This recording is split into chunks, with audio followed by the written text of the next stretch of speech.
Bayangkan ketika jam berdetak menuju tahun ke 2030, dunia tak lagi sama. Mobil melaju tanpa pengemudi.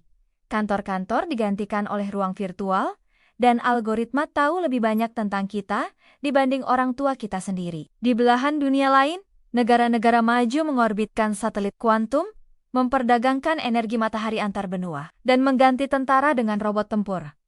Lalu kita bertanya, di mana posisi Indonesia dalam semua ini? Apakah kita akan menjadi pelaku utama dalam panggung peradaban baru? Atau sekadar penonton pasif yang lambat merespons perubahan zaman? Bab 1. Dunia sedang berubah. Indonesia tidak bisa diam. Tahun 2030 adalah tonggak penting dalam sejarah umat manusia. Dunia sedang bergerak menuju transisi besar dalam berbagai lini kehidupan. Di balik pesatnya kemajuan teknologi, terdapat tantangan eksistensial yang mengintai.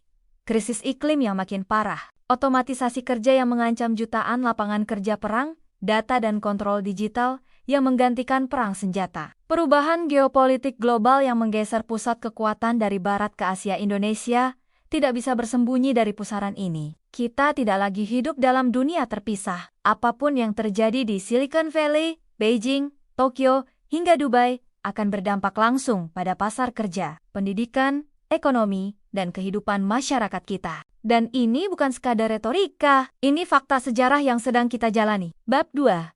Bonus demografi berkah atau malapetaka tertunda. Saat banyak negara menghadapi krisis populasi tua, Indonesia justru memasuki masa keemasan yang disebut bonus demografi.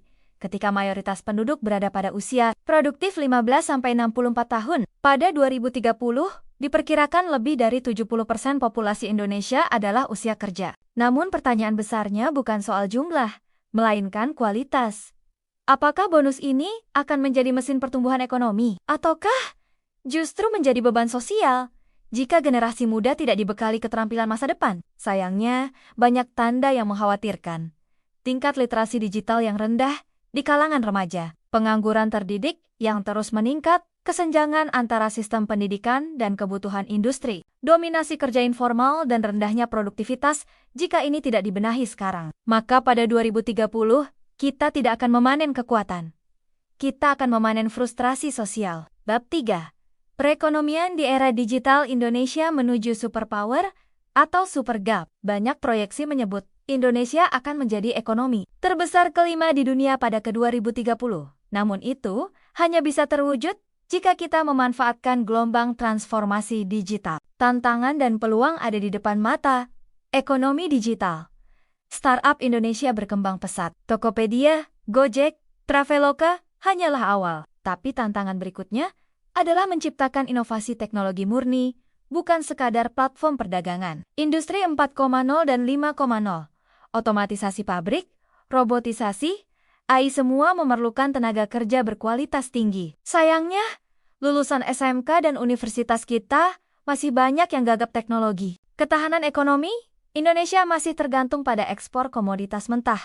Pada 2030, ini bisa menjadi bumerang. Dunia tidak lagi mencari batu bara dan kelapa sawit, tapi energi bersih dan inovasi hijau. Bab 4. Pertempuran di dunia maya, politik, opini, dan perang informasi. Tahun 2030 adalah masa ketika kebenaran bisa dikalahkan oleh algoritma. Dunia tidak lagi dikendalikan oleh pemimpin karismatik, tapi oleh mesin pencari, media sosial, dan kecerdasan buatan. Dalam konteks Indonesia, politik di era digital, pemilu bisa ditentukan oleh strategi media sosial dan persebaran hoaks. Politisi cerdas bukan yang paling bermoral, tapi yang paling mengerti cara memainkan algoritma. Perang siber.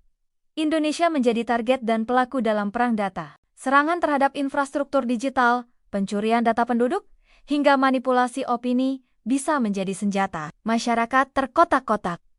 Algoritma media sosial menciptakan echo chamber. Masyarakat hidup dalam kebenaran versinya sendiri. Debat publik menjadi penuh kebencian dan kehilangan nalar kritis. Bab 5.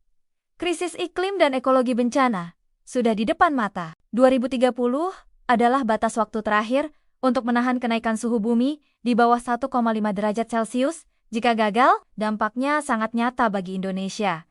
Jakarta tenggelam bahkan mungkin lebih cepat dari prediksi. Pulau-pulau kecil hilang dari peta pertanian gagal panen karena perubahan pola cuaca. Kebakaran hutan semakin merusak kesehatan dan ekosistem. Indonesia harus segera beralih ke energi terbarukan, melindungi hutan tropisnya, dan membangun kota-kota yang tahan iklim. Jika tidak, maka bencana akan menjadi rutinitas baru. Bab 6. Revolusi sosial dan budaya.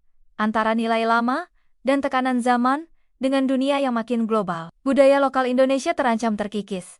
Tapi bukan berarti kita harus menolak modernitas. Justru yang dibutuhkan adalah membangun identitas digital Indonesia, memperkuat bahasa, budaya, dan seni lokal melalui teknologi, menumbuhkan literasi kritis dan nilai kebangsaan di tengah banjir informasi Indonesia. 2030 harus menjadi bangsa yang maju tanpa kehilangan akar. Modern, tapi tetap Indonesia. Bab 7. Skenario masa depan pilihan ada di tangan kita. Skenario optimis Indonesia bangkit. Pendidikan disesuaikan dengan kebutuhan industri masa depan. Transformasi digital dilakukan secara inklusif. Demokrasi dibersihkan dari politik uang dan disinformasi. Ekonomi hijau menjadi motor pertumbuhan. Keadilan sosial ditegakkan dan kesenjangan diperkecil. Indonesia menjadi kekuatan besar di Asia. Mandiri dalam pangan, energi, teknologi, dan budaya. Skenario buruk Indonesia terjebak bonus demografi gagal dimanfaatkan. Kota-kota besar tenggelam atau lumpuh karena iklim industri kalah bersaing dan ekonomi stagnan. Polarisasi sosial meruncing. Budaya lokal tergerus dan nasionalisme melemah. Indonesia menjadi negeri dengan populasi besar tapi lemah secara struktural dan moral. 2030 bukanlah masa depan jauh. Ia tinggal 5 tahun lagi. Apa yang kita lakukan hari ini akan menentukan apakah kita melangkah sebagai bangsa pemenang zaman atau terjebak dalam kehancuran perlahan. Inilah waktu untuk melahirkan pemimpin berintegritas dan berpikiran global, memperjuangkan pendidikan yang mencerdaskan dan membebaskan, menggalang kolaborasi antar generasi, antar sektor, dan antar suku, membangun teknologi. Bukan hanya menggunakannya, menanamkan nilai kebangsaan yang kuat pada anak-anak muda. Jika kita menunggu pemimpin yang sempurna, kita akan menunggu selamanya. Karena Indonesia tidak dibangun oleh satu orang, tapi oleh kita semua. Mari kita bergerak, mari kita berkarya. Mari kita wariskan negeri yang lebih baik dari yang kita terima. 2030 bukan tentang ramalan, tapi tentang pilihan, tentang kesadaran, dan tentang aksi nyata. Jangan lupa like, komen, share, dan subscribe untuk informasi menarik lainnya.